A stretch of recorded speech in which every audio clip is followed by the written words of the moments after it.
बस बजना चाहिए गाना कि मन जुग भेटे राजा खूबे लूटी ले माजा।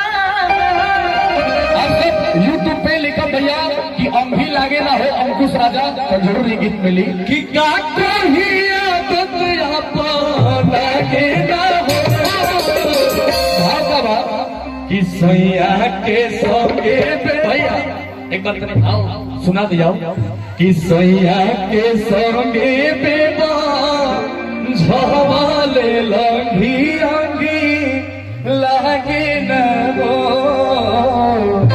सैया के संगे बेबा झवाले लंघी अंगी लागे न कि ससुरा के सुख छोड़ी सब खुलाई कैसे दिनवा तो छोटी साथी रहती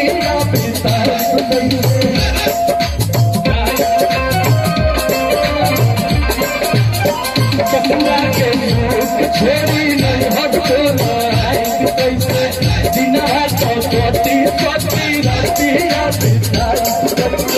मन चुप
कि दीनामों में बलमुआ जोरे हो लागी न धीरा करे एक मिनट साखी संयक हो छोड़ के मन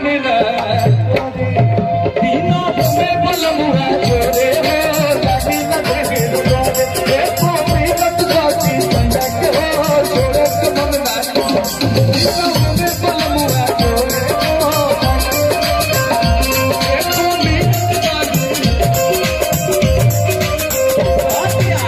बहुत बड़ी कि सखी नहीं खूनू जाना लागल अब उनकर यादा बहुत सचो क्रिया घाटे न हो। अपने एक में डबल आ जाए तो सैया के संगे झोले सैया के संगे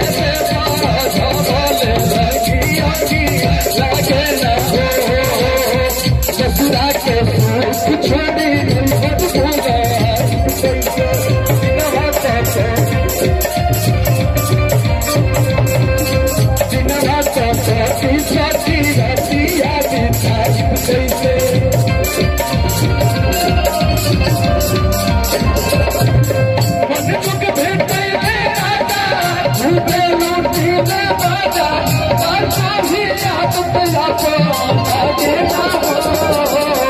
सैया के संगे भगोले लागे न हो।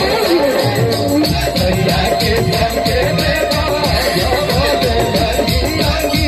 लागे न हो।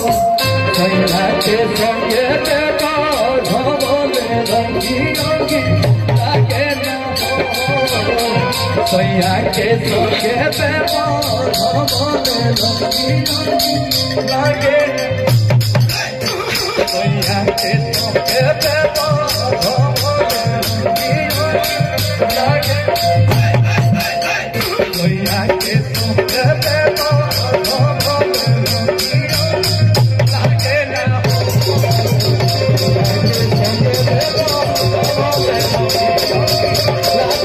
के